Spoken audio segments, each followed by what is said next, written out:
Ingatan mo yung cake na hindi matilapon, ha? Ingatan cake. O, Oh. paano hindi matilapon? Huwag tayong maingay guys kasi natulog na si Bimax. Dupuhin natin siya.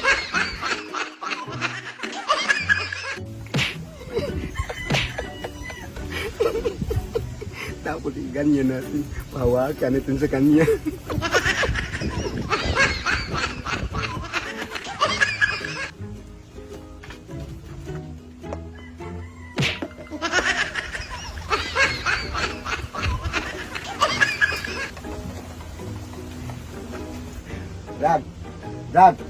Brad!